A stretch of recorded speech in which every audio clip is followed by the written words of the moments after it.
Olá, eu sou Delange Ribeiro, eu sou apresentadora do Delange Cast. Bem-vindo a mais um podcast.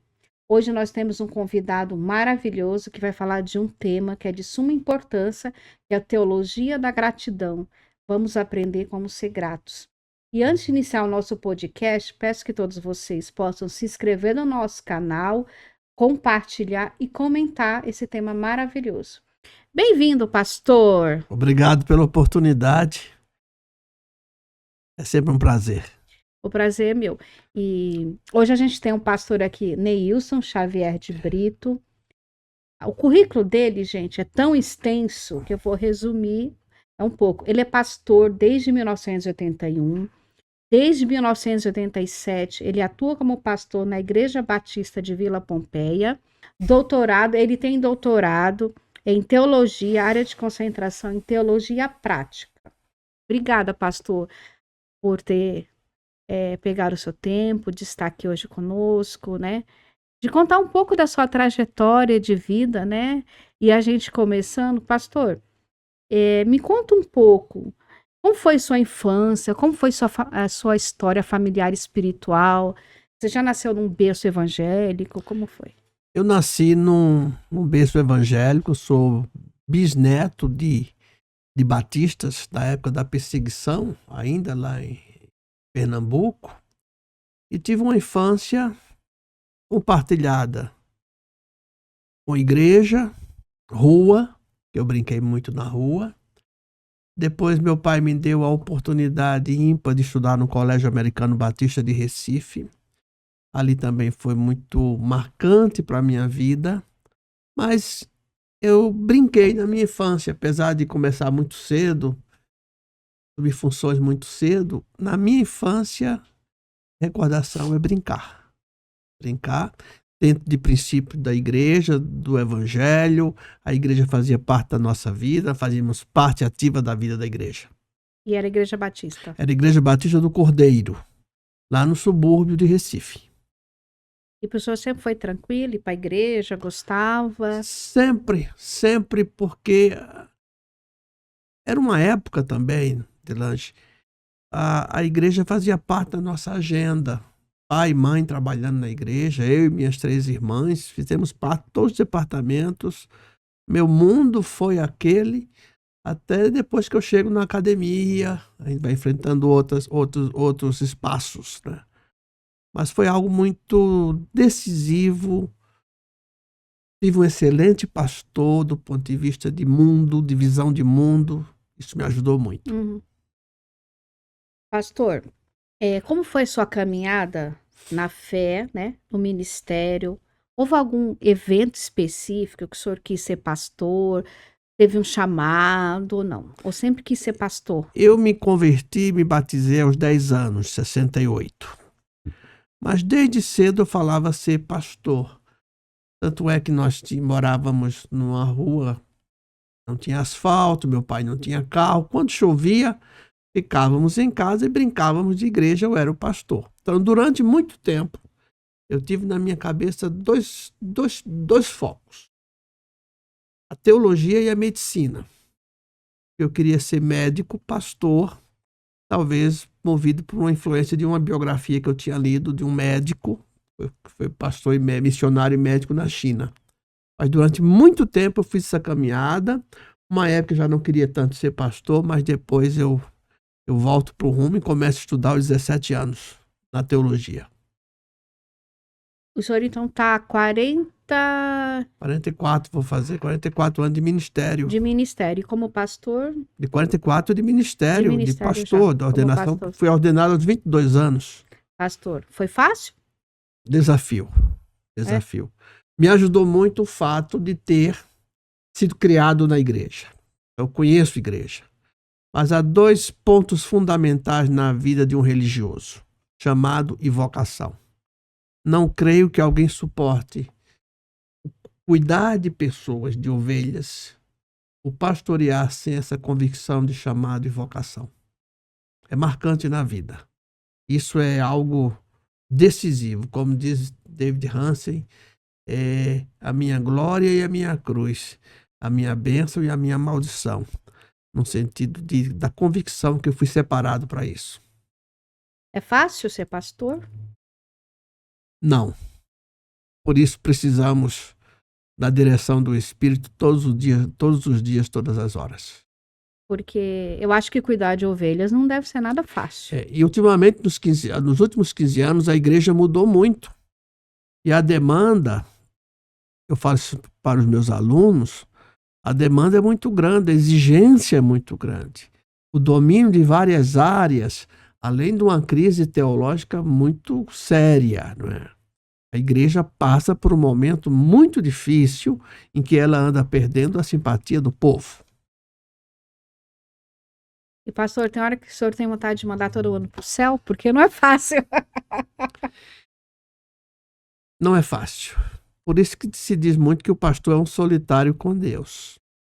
A gente faz terapia para ajudar, mas se não, volto a dizer, se não tiver a convicção de que aquele é o rebanho do Senhor e que as ovelhas são diferentes, né?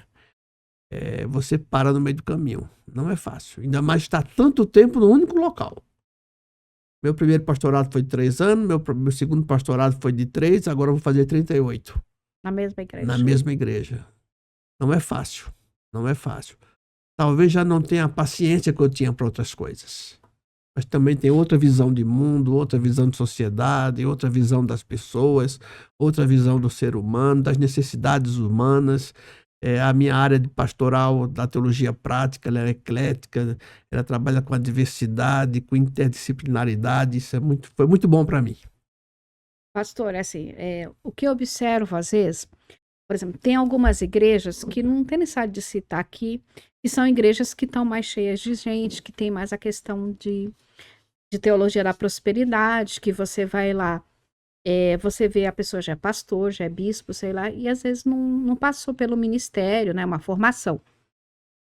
E as pessoas que geralmente estão em busca mais da prosperidade dessas coisas. E eu vejo às vezes as igrejas menores, batista, presbiteriana e outras, que assim, são poucas pessoas que realmente vão. E essas pessoas estão mais em busca de Cristo, de Deus, né? Será que também é uma crise nisso? Eu, particularmente, penso que a igreja distanciou-se de Jesus. Antigamente chegávamos à igreja movidos por uma crise espiritual, por uma experiência de conversão, que é o que marca a vida de um cristão, de um crente. A conversão. O dia em que recebi Jesus como meu salvador pessoal. Mas a igreja também tornou-se um balcão de serviço, em parte porque houve um período que ela deixou de considerar essas coisas. Era só salvar a alma como se a alma andasse sozinha. O homem é um todo. A questão é que o serviço, né, um Deus que está à nossa disposição para as nossas vontades, desvia daquilo que é o caminho que é Jesus. Eu penso assim, é um momento desafiador, viu, Delange? Porque nem todos têm aquela experiência marcante com Jesus de conversão. Porque assim, muita gente fala, eu aceitei Jesus, mas será que todo mundo está convertido? De certa forma seria julgar, mas pensar que todos são convertidos talvez seja um tanto utópico da minha parte. Porque eu sei, como alguém me indagou, se eu tenho crentes na sua igreja, tenho. Tenho certeza que eu ponho a mão no fogo pela fé de alguns irmãos que eu conheço há muitos anos, e não só há muitos anos, que levam uma vida séria com Jesus. Levam uma vida de discipulado com Jesus, de padrão ético, de estilo de vida com Jesus. Estar com Jesus é um estilo de vida, né? É um estilo de vida. A ética é um estilo de vida. O ensino de Jesus é um estilo de vida. Tem que ter estilo de vida. Sim. E nesses anos todos de ministério, pastor, você pode dizer assim, qual foi o maior desafio que o senhor encontrou? Romper com histórias que você precisa compreender, valores, mudança de época, né? Não simplesmente uma época de mudanças, mas mudança de época, e assim como afetou Estado, família, escola, trabalho, afetou também a igreja. Então, eu faço parte dessa geração que experienciou tudo isso, chamada pós-modernidade ou hipermodernidade. E houve essa mudança de valores, eu precisei entender isso. Eu não sou diretor de museu. A igreja é um organismo vivo, ela tem que se conscientizar no mundo, ela está no mundo para ser sal, para ser luz, e não para ser um objeto de exposição histórica. O senhor acha que a igreja está aberta para todos e não para tudo? Nem para todos, nem para tudo. Desculpa dizer isso. Eu acho que a igreja, em muitos momentos, ela é exclusiva. Ela precisa ser mais inclusiva. Compreender mais a realidade das pessoas. Nós somos seletivos. Às vezes o nosso evangelho é seletivo. Se pudéssemos, iríamos selecionar as pessoas a serem salvas, dentro dos nossos critérios, não do critério do evangelho. Eu sou um pregador da graça, e a graça inclui, a graça perdoa, a graça restaura, a graça abraça. O que é um pregador da graça? Falar para os nossos Não ouvintes. vivo da lei, porque a lei não resolveu o problema do mundo. As pessoas têm dificuldade de achar que porque tem graça não tem justiça. Claro que tem. Ninguém entra Portonier diz que o arrependimento é a porta da graça. A graça vai despertar um sentimento de gratitude. Mas a lei não transformou o homem. É o perdão de Deus. E o grande aborrecimento que as pessoas têm com a graça é porque Deus esculacha a justiça humana com a graça. A graça é dele, ele dá a quem quer receber, ele dá. Não depende do meu processo de seleção, de examinar se A ou B vai receber a graça. Ele quer, ele recebe. E aí o Espírito gera novidade de vida. Entendi. Entendeu? Mas isso é um discurso que hoje aborrece. Uma sociedade polarizada, uma sociedade que defende uma justiça vingativa, não punitiva ou restaurativa. Pregar a graça é uma ofensa. Porque a graça mais alguma coisa. Volta ao tempo de Tomás de Aquino. E dá espaço para indulgências. Quando o amor de Deus, ele se expressa através de Jesus. Jesus é a personificação do amor de Deus. E ele abraça, como disse Moltmann, Deus abraça o mundo a partir da cruz, com os braços abertos de Jesus. E compreender isso e assuntos que sempre estiveram debaixo do tapete, a igreja precisa enfrentar. E como o senhor mantém a fé, a motivação todos esses anos? Olhando para Jesus, autor e consumador da minha fé. Tenho 2 textos básicos que minha comunidade conhece. Romanos 8, 28. Deus faz com que todas as coisas cooperem para o bem daqueles que amam a Deus, que são chamados segundo o seu propósito. O propósito de Deus é semelhança com Jesus.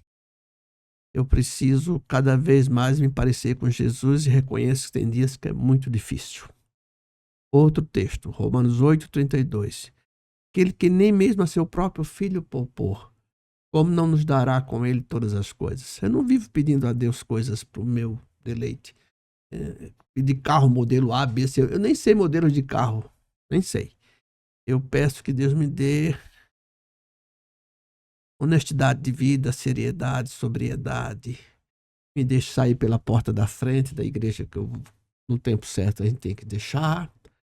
E não deixe que eu perca o respeito, né, a referência, porque eu sou essa parábola de Cristo. Tenho as minhas falhas, mas nós somos parábolas de Cristo. Nós levamos o reino. Quando eu chego, chega o reino. Quando você chega, chega o reino de Deus. Isso é o desafio. E depender dele, porque não dá para olhar para os homens. Não dá. E qual foi a experiência mais marcante que o senhor teve durante o seu ministério? Aquela que marcou muito, que foi muito boa? Muitas. Mas uma sobre perdão, que eu até levei para uma classe de diálogo de psicologia e teologia, o perdão que uma irmã pôde experimentar a partir da conversa, a partir dos ensinos, uma restauração de vida com a mãe. Tem gente que leva mágoa anos. E aquela irmã aprendeu o perdão e exerceu o perdão, tornou-se leve. Uma das experiências mais marcantes da minha vida. Tenho muitas, mas aqui envolve perdão, porque perdão é difícil. Né? E o auto-perdão, eu ensinei a compreender a história do outro. Não queremos, às vezes, compreender a sua história, eu quero julgá-la. Na medida que eu conheço a sua história,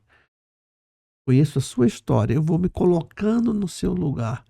Eu vou tendo outra compreensão de vida. Calçar o sapato. Calçar o sapato. Entender o outro. Entender a luta do outro, o sofrimento do outro. Nós julgamos demais. Eu digo, eu não vim no mundo para julgar, que o mundo está julgado. Eu vim ao mundo para trazer a mensagem de alegria, a boa notícia que pode mudar. Segundo o padrão de Cristo. Necessariamente não segundo os padrões dos homens. Que alguns não têm mais nem tempo para isso. Verdade. Pastor, eu vejo também muita gente hoje procurando a igreja também, principalmente os jovens, né?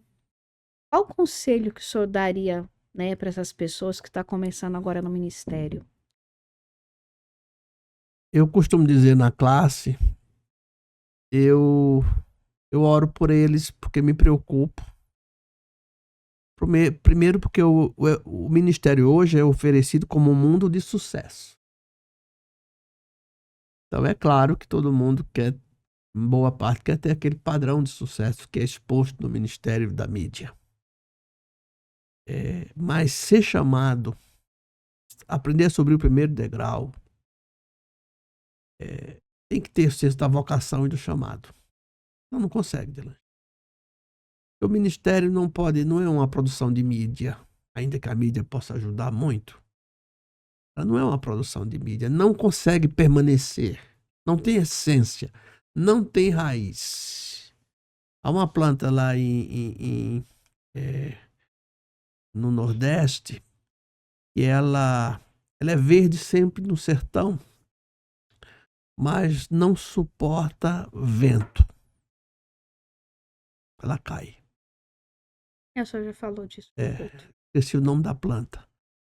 Quem não tem vocação e chamado em Jesus não suporta vento.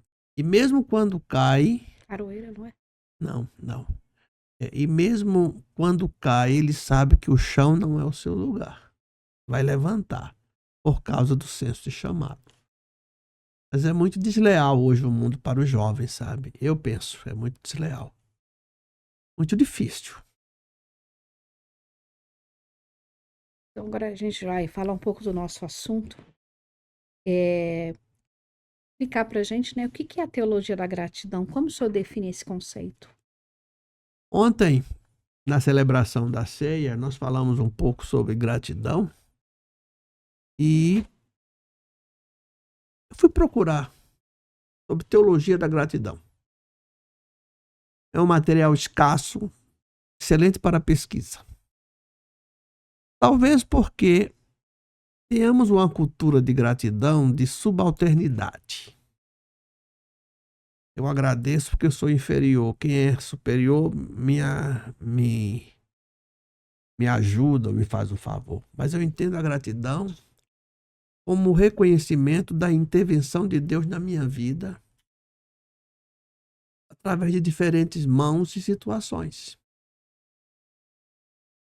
E quando primeiro a gratidão me estimula a compreender a vida, o autoconhecimento da vida, compreender um pouco da minha vida.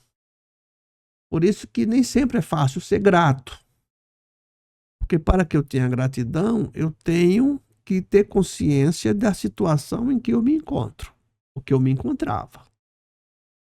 Por mais que eu possa retribuir uma emergência que eu tive de um pão ou 10 reais, por mais que eu possa retribuir aquela pessoa em R$1.000, eu não pago isso. Isso se expressa com gratidão, como fala Bonhoeffer quando fala da graça que não é barata, é a graça que tem gratitude. Que darei eu ao Senhor pelos benefícios que me tem feito. O que é que eu posso ofertar? Que é a prática religiosa diversa nesse aspecto. Você faz oferendas aos deuses em gratidão, em ação de graça. O que é que eu posso dar a Deus? O que é que eu posso oferecer a Deus pelo benefício que Ele me fez? Gratidão. Gratidão só se paga com gratidão. Mas a consciência de gratidão, que é algo que a gente aprende em casa, sabendo o que é gratidão, não na questão de subalternidade, volto a dizer, quando você aprende a ser grato, há pessoas que são criadas ouvindo: não deva favor a ninguém, não peça favor a ninguém, passe fome, não queira ajuda de ninguém. O mundo não é assim. Nós precisamos de ajuda. Inclusive, um dia, quando estivermos naquele paletó de madeira, preciso 6 pessoas para segurar. Então, eu preciso de ajuda, eu sou fonte de ajuda e eu recebo ajuda. Eu recebi intervenção divina muitas vezes na minha vida, que podia ser de 1 centavo, uma fruta, um leite, do que algo mais financeira, economicamente mais caro. Agora, ele é, antes de tudo, em relação a Deus, primeiro uma relação de filho com pai, ou filha com pai. Essa gratidão, eu não estou ali com medo que Deus me castigue porque eu não sou grato. O meu coração se move a isso e é interessante que há muito pouca coisa escrita. Eu descobri que não tem quase nada sobre teologia da gratidão, quis indicar livros, quis pesquisar no Google Acadêmico, no Cielo, para ver textos de pesquisas, artigos acadêmicos, dissertações, TEDs, e é rara, porque talvez na cultura ocidental não seja tão comum a gratidão como é na questão oriental. Né? No Salmo 116, versículo 12, é que vem essa expressão: que posso eu oferecer a Deus, o Senhor, por tudo que tem me dado? O que eu posso? Às vezes eu não tenho nada, mas eu dou o coração, a gratidão. Esse é o princípio. Em tudo dai graça, como diz o texto de 2 Tessalonicenses. Orem sempre, sejam agradecidos, versículo 18, a Deus em todas as ocasiões. Tem ocasião que não é fácil ser grato. Mas por conta da esperança que eu tenho em Deus, eu sei que aquela situação vai mudar e que aquilo vai, de alguma forma ou outra, contribuir para a minha construção do ser, de quem eu sou, as experiências que eu tenho com Deus.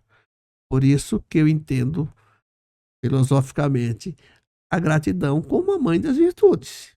Eu disse a você, você pode esperar tudo de uma pessoa ingrata. Você não faz para alguém agradecer a você. A questão está em quem recebe isso e como recebe isso. Porque às vezes você recebe um favor como uma ofensa. Uhum. Mas quando eu entendo que aquilo vem pela mão de Deus e Ele que escolhe, às vezes Ele escolhe das pessoas que eu não pediria nunca o favor. Mas Ele escolhe exatamente nos cuidar através daquela pessoa de quem não esperávamos. Para entender que a mão dele está aí. Por isso, se eu sou ingrato com você, eu sou ingrato primeiramente com Deus, que usou você para, em algum momento, me trazer uma palavra, um abraço, uma oferta, uma comida. Deus sabe, porque às vezes a gente sempre pensa em necessidade com ter, né? Muita necessidade tem a ver com ser. É você receber uma palavra de estímulo. Deus te abençoe. Você é importante. Gosto de você, quando tem pessoas que não sabem o que é isso. Essa é uma questão desafiadora. Para a ética também, né? Eu estava lembrando porque no Salmos de Davi também tem muita coisa dele de gratidão a Deus. Mesmo nos momentos alegres, mais difíceis de aflições de Davi, tem a questão da gratidão dele, né? Também de louvar a Deus, né? Como ele era grato a Deus, mesmo nos momentos mais difíceis. É resultado de uma caminhada, viu, Delange? Sim, mesmo em Daniel também, né? Tem isso. O César Elber, que foi da Ultimato, diz assim: a gratidão é tão necessária ao espírito humano quanto a confissão de pecados e ao desabafo da alma perante o Senhor. E fala não só no aspecto ético, mas também no aspecto emocional. Como a gratidão pode transformar a vida de uma pessoa? Descobrir que ele não está só. Heschel, Abraham Heschel, que é um teólogo judeu, ele fala da teologia do pathos. Ele defende, alguns não aceitam, mas que nunca estamos sozinhos. Deus está sempre me cuidando. Deus cuida de mim. Deus cuida de mim. Deus cuida de mim. Quando eu entendo isso, eu sei que Ele vai cuidar.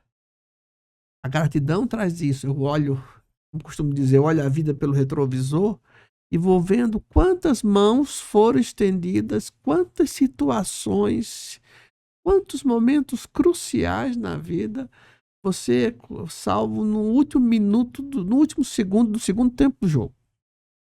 Deus vem e intervém. Como não agradecer? Como não saber que Deus está presente, inclusive na morte, no sofrimento, que é uma sociedade que não tem teologia de sofrimento, não está pronta para sofrimento. E fomos treinados para sermos mais que vencedores em tudo, mas nós também perdemos algumas coisas. Perdemos pessoas que amamos. E a morte também é dádiva de Deus, é motivo de gratidão pela vida daquela pessoa. Por isso que nós agradecemos a Deus pela vida. Mas quando eu sei que não estou só, né, é o que ele fala aqui, desse aspecto emocional, sabe? Não, eu não estou só, Deus está comigo. Deus vai levantar. Em um dado momento, Deus vai mover a mão. Porque a esperança ela é movida por promessas que a gente encontra na Bíblia, né? Não é um desvaneio. Esperança não é um desvaneio, não é somente uma utopia. Mas é a certeza de que Deus vai interferir.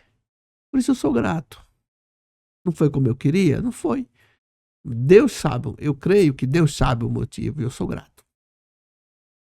Pastor, na sua experiência pastoral, o senhor já viu algum caso de que prática de gratidão mudou a vida de alguém? O senhor pode compartilhar alguma coisa? Sim. As pessoas são resistentes à gratidão, né? Porque a gratidão quebra a autossuficiência. E nós somos criados para a autonomia. Não criamos filhos para a dependência de ninguém. Criamos filhos para a autonomia. Mas quando você entende isso, né, um processo, a gente acompanha colegas de escola, colegas de ministério, ovelhas também que chegam para contar mais as suas particularidades, elas entendem isso. Enquanto não entendem, elas pastam, no sentido de sofrem. Porque começa a murmurar, eu costumo dizer, ou você reclama pelo que Deus não fez ainda, ou você agradece pelo que Deus já fez e fará. Não há como ser diferente. Então, eu conheci ovelhas muito próximas que souberam reconhecer isso depois de um certo tempo de vida. Porque a gratidão para a murmuração. Uma vez em uma visita que eu fiz, estava no corredor, daí eu ouvi uma discussão de mãe e filha, ela falando assim, você devia ser grato por tudo que eu faço para você, tudo que eu te dou, tudo que eu ofereço de bom, você devia ser uma pessoa grata. E aí ele respondeu para ela, você é crente, como é que fala? É crente e não é uma pessoa boa, tá sempre negando, jogando na cara as coisas que dá, né? E ela estava cobrando a gratidão dele, né? Você devia valorizar e ser grato a tudo que eu faço para você. E ele disse: não, você é uma crente falsa, tudo que você dá você tem que jogar na cara, sabe? Uma vez eu disse para um rapaz que passava um mês sem falar com a mãe. Eu disse: olha, conheço sua mãe de longas datas. Você deveria colocar um tapete vermelho para ela passar. Sim. Não adianta dizer o que já se fez para uma pessoa que não tem um coração grato. É orar para que Deus trabalhe naquele coração, para que ele possa reconhecer gratidão. Ele sabe que fez. Ele não quer reconhecer. Não quer dar o braço a torcer. Não quer reconhecer sua própria história. Entende? E acontece muito isso. Há uma crise de idade, faixa etária, sim. Isso acontece. Agora, uma pessoa de 40, 50 anos com esse sentimento é sinal que a maturidade não chegou Ele é um Peter Pan da vida, né? Ele não vive num conto, uma idade que ele não quer negar, e não reconhece a própria história de vida. É o processo de reconhecer a história de vida. E eu não posso, na minha vida, reconhecer a minha história sem não ter gratidão por aqueles que me socorreram. Meu pai, minha mãe, avô, tio, tia, parentes, amigos, né? Aquilo que chegou na última hora que não tinha na casa. Aquela palavra amiga no momento tão difícil. Um abraço, um telefone, né? Um telefonema. Mais do que uma mensagem, mas ainda que seja uma mensagem do WhatsApp. Saber, eu não estou só nesse mundo, não estou vagando nesse mundo. Deus está comigo. Ele vai interferir na minha história. Ele interfere através de pessoas. Mas se eu não sei, se eu não consigo ser grato, eu não vou ser grato a Deus também. Devemos esperar a gratidão do outro? Não, eu não espero. Eu até brinco que Deus nos fez mais cheinho atrás por causa da apresentação e dos chutes que a gente leva, né? Porque não espere gratidão, porque você vai sofrer. Não espere gratidão. Eu não espero. Pastor, quais são as principais formas que o senhor acha de praticar a gratidão no dia a dia, segundo a teologia? Primeiro, reconhecer a ação de Deus na vida. Eu preciso reconhecer a presença de Deus na minha vida.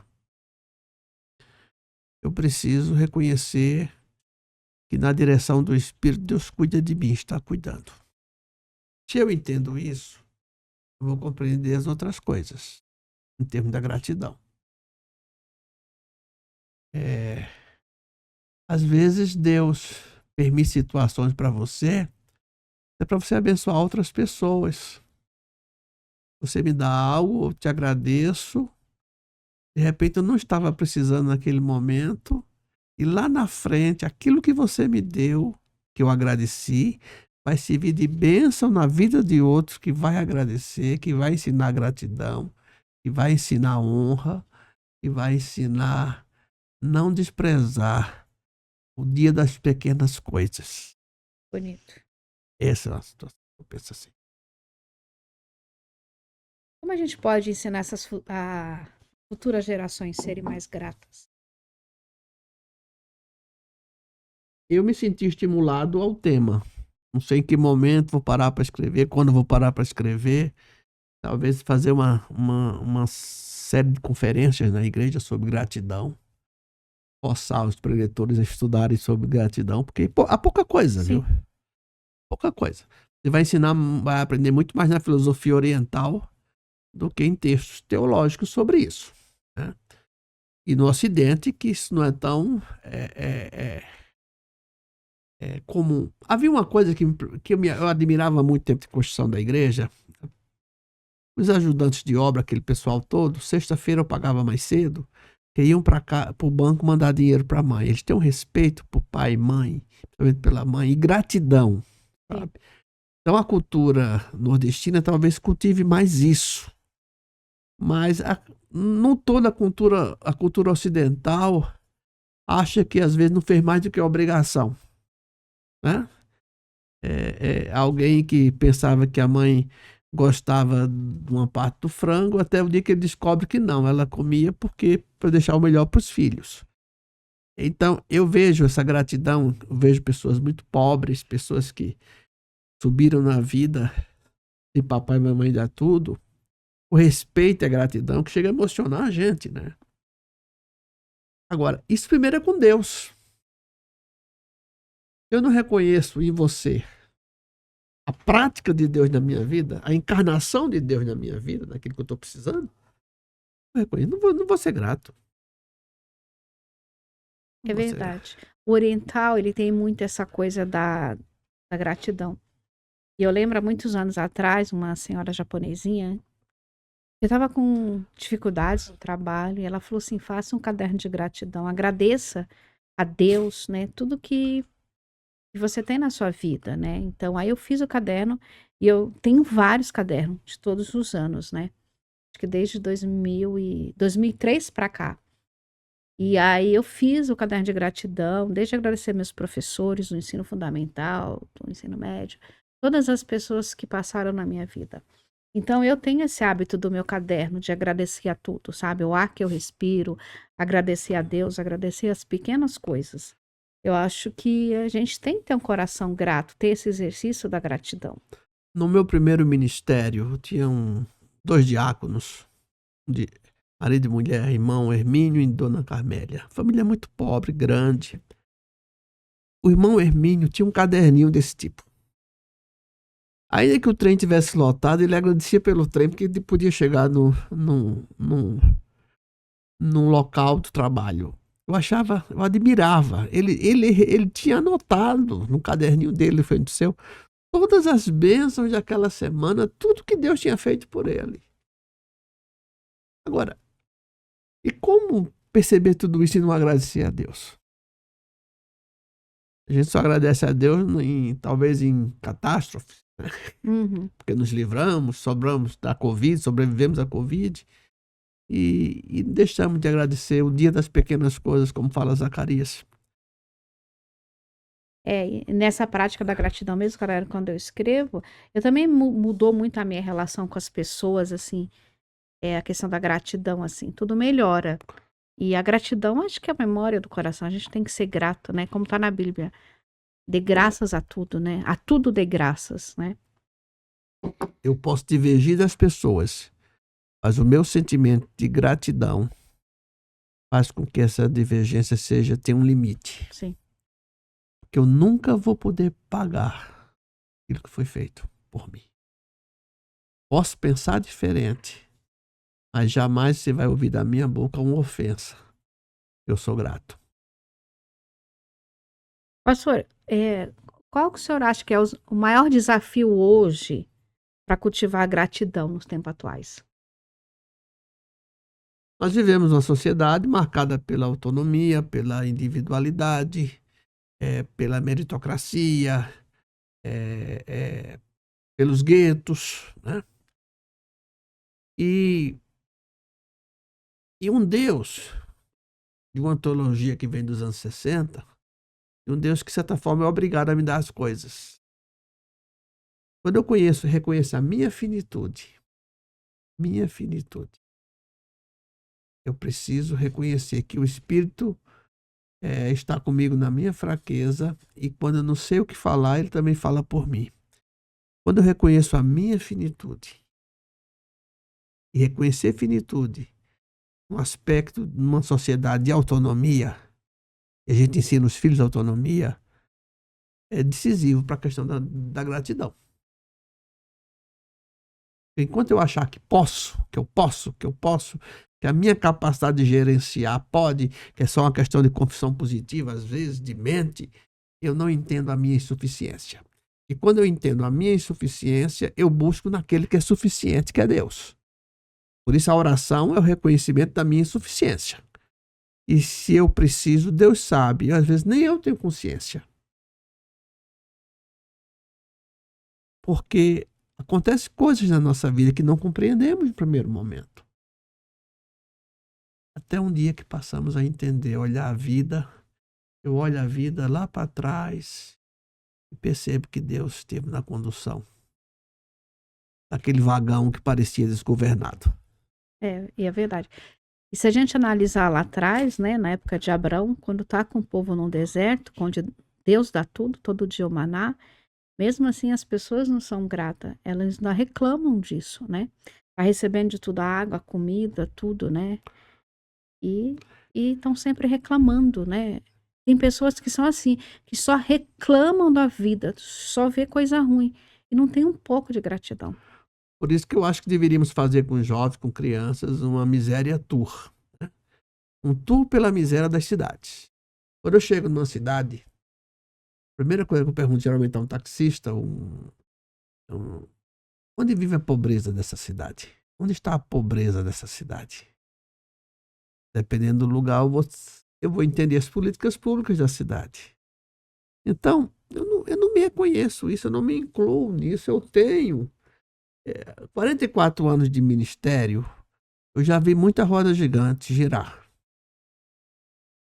Isso é um problema. Porque nós não preparamos filhos para a escassez. Não temos uma cultura de guerra, né? Então, há filhos que tiveram tudo e têm tudo. Porque nós terceirizamos o afeto pelo dar, né? Uhum. Deus não faz isso. A vida com Deus é íntima. Não é de terceirizada, não é de mensagens rápidas, é de convivência no dia a dia com Deus. Ontem um rapaz me disse, você olhava o biotipo dele, a função dele assim, você, um músico, né? Ele disse, olha, eu vou em tudo que é religião, mas tem dia que eu falo com Deus e ele muda a minha vida. Eu falo com Deus, eu converso com Deus e ele muda a minha vida. Se você olhasse o biotipo, não passava no nosso crivo, né? Porque para falar com Deus existe a roupa de missa, né? Para muitos, né? Uhum. Como esse biotipo estava ali enchendo a cara e dizendo que fala com Deus. Isso é religião vivida. Tem muito isso, fala assim, como é que Deus fala com você, né? Tem pessoas e Deus não fala comigo, né? Quem é você, né? Então, tem muito julgamento É um disso. coração que está aberto, é um ouvido que está aberto, né? Sim. Tem gente que, eu costumo dizer que Deus existe uma teologia de subsistência, uma teologia de chão, ou microteologia que eu chamo, e é essa microteologia que sustenta essas periferias. Não são os nossos discursos teológicos, colóquios acadêmicos.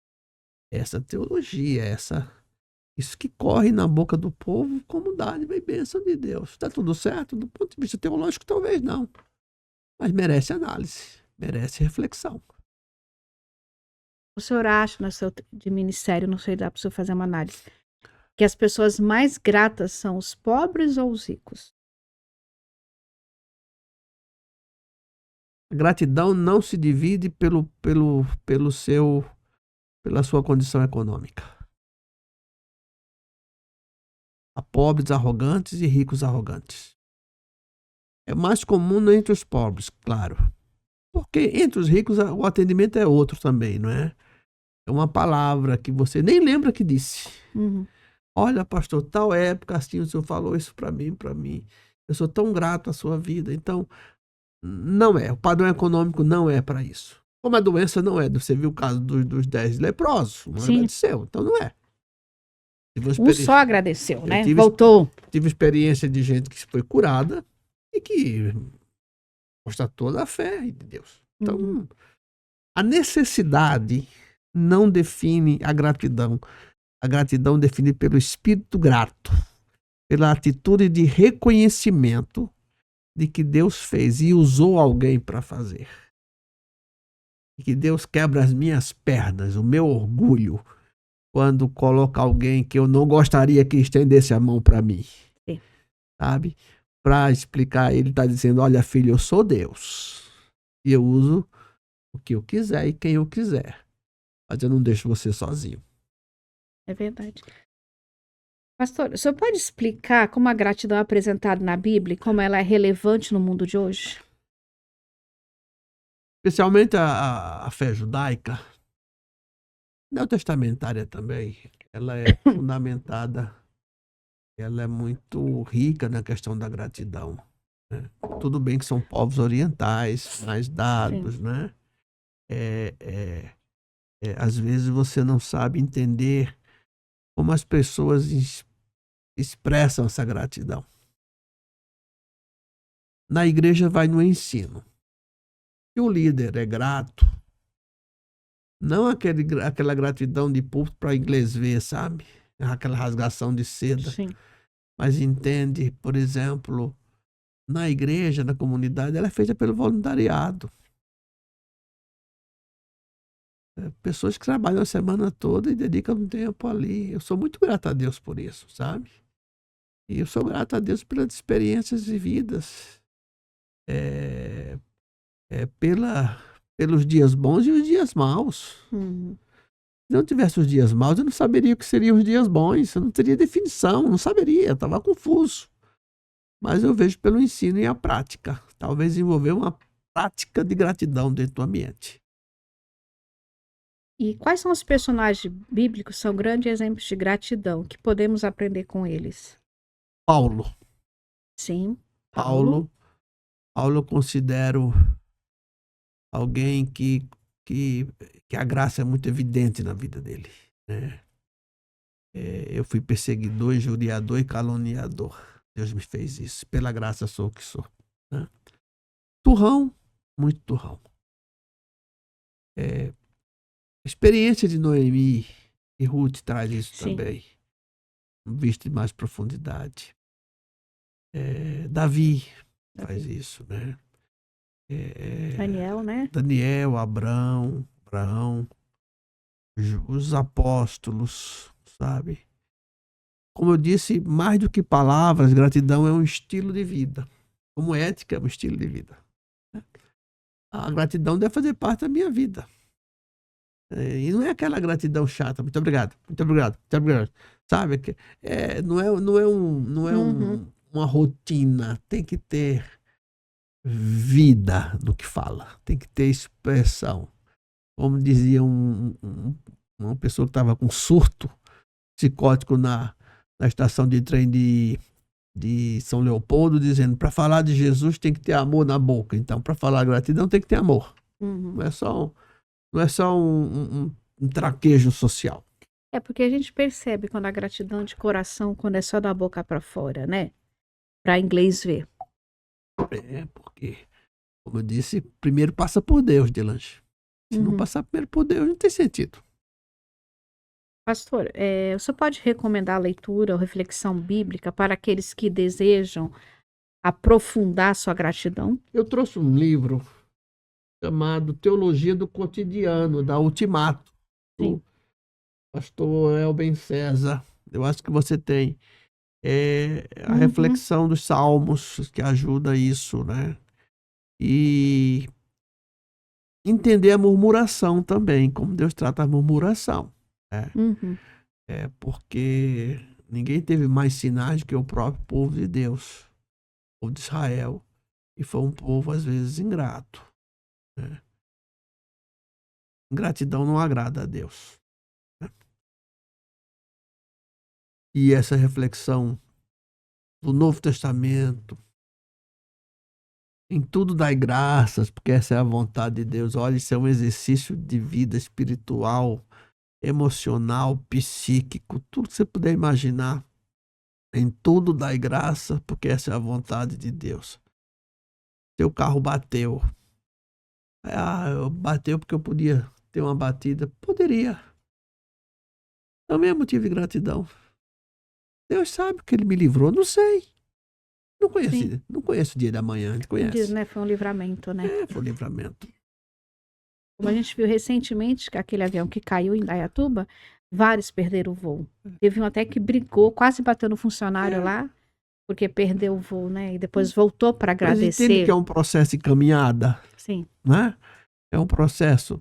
Nem sempre você começa comendo de tudo, você vai aprendendo com a sua formação de educação. Você vai aprendendo também que tem que aprender a comer melhor, estar nos ambientes. Eu digo aos meninos, vocês têm que aprender a comer de tudo. Não tudo, mas de tudo. Porque às vezes é uma oferta de uma pessoa muito carente que prepara o melhor para você. Você diz: eu não gosto. Então precisa aprender em Deus a entender essas coisas. Eu acho que a gratidão também vem de casa, desde a formação com os nossos pais, total, né? Porque você vê pessoas que não são gratas, você vê toda a história de vida, já vem às vezes lá de berço, ou tem uns que não são mesmo, às vezes os pais são tão gratos, mas é da índole da pessoa que não tem a gratidão. As pequenas coisas. Passa pelas famílias. Passa pela igreja, né? Às vezes a gente pensa que tá ali, as pessoas estão para cumprir ordens, a gente não é. Eu dependo delas, é um favor que fazem, uma espécie de se ser grato a Deus pela vida delas. Pastor, voltando lá no início que você falou, assim, da questão da gratidão, que o senhor falou, não uma gratidão no sentido de de ser submisso, né? Subalternidade. Subalternidade, desculpa. Pode explicar um pouco melhor isso? Às vezes por condições de colonização. Você é obrigado a ser grato porque você é a parte inferior desse processo. Né? Você é ensinado a agradecer a alguém quando de fato você queria questioná-lo. Uhum. Né? Gratidão é resultado de dádiva, de favor divino, que não te explora. Não é uma situação de inferiorização. Eu não recebo porque sou inferior. Eu recebo porque eu sou um filho de Deus que estou precisando, ou filha de Deus que estou precisando desse momento. E ele é pai bondoso, ele é pai amoroso, como diz a parábola de Lucas 15. Não é porque ele é maior do que eu, claro que é, mas não é só porque é maior do que eu, porque tem mais.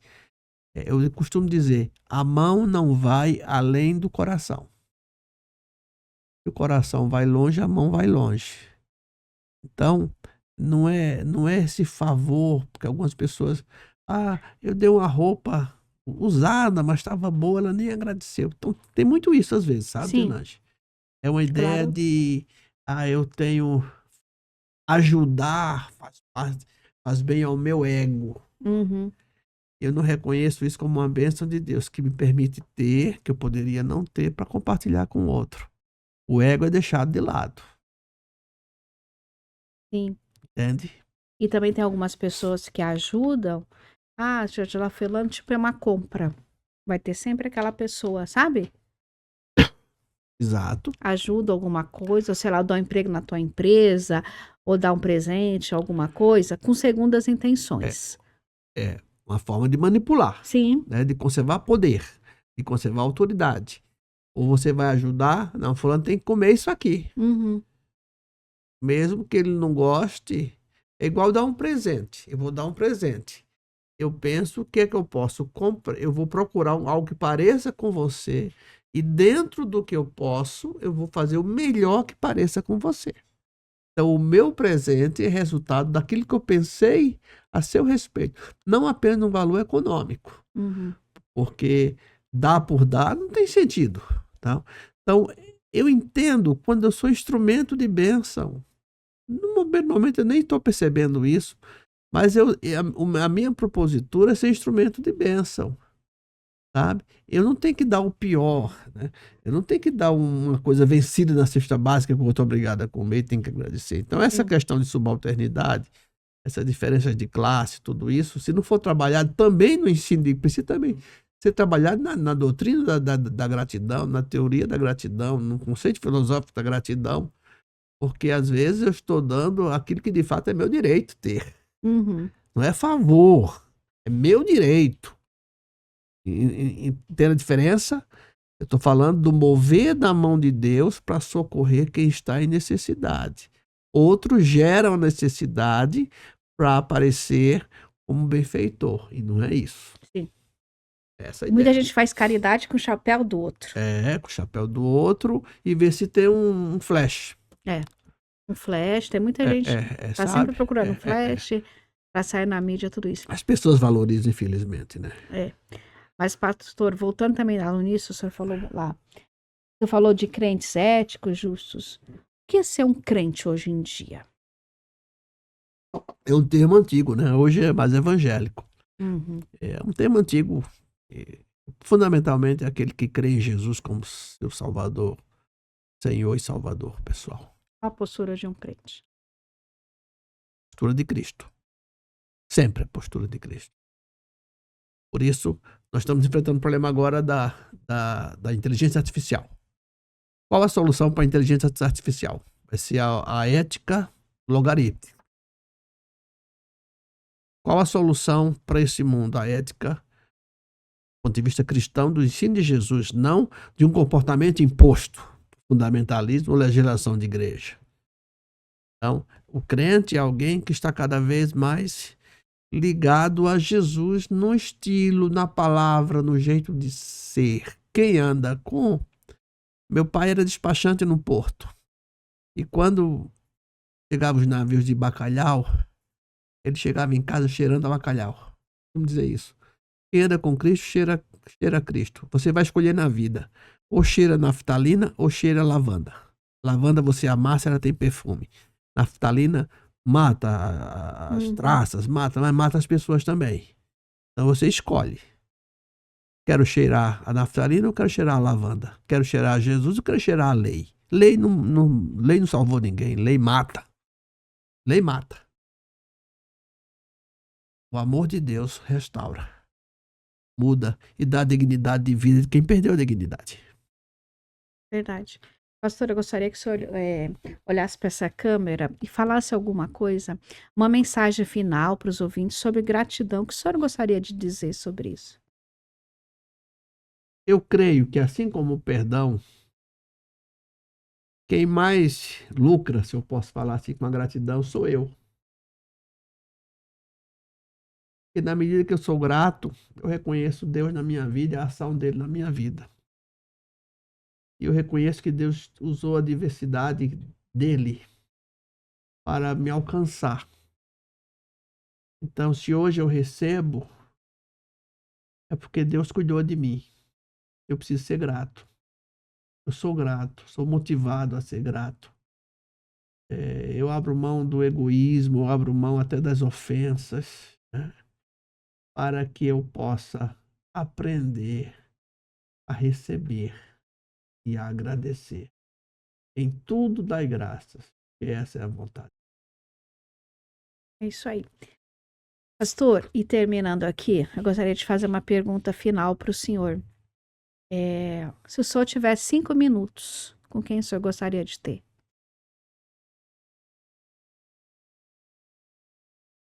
Os pobres, Por quê? para aprender como eles dependem de Deus. Bonito. Uma vida que a gente não conhece. A gente tem uma ideia. É isso aí. Obrigada. Quando eles encontram Deus no lixo. E encontram Deus no lixo. E Deus faz milagre com aquele lixo. Deus alimenta. Deus muda sentido. E falando de gratidão, toda a minha gratidão Ah, por o senhor ter vindo aqui é uma oportunidade de partilhar. falar sobre isso. Obrigada. Amém. Obrigado. É isso aí. Se inscreva no nosso canal, compartilhe esse podcast maravilhoso e não esqueça de comentar. Obrigada.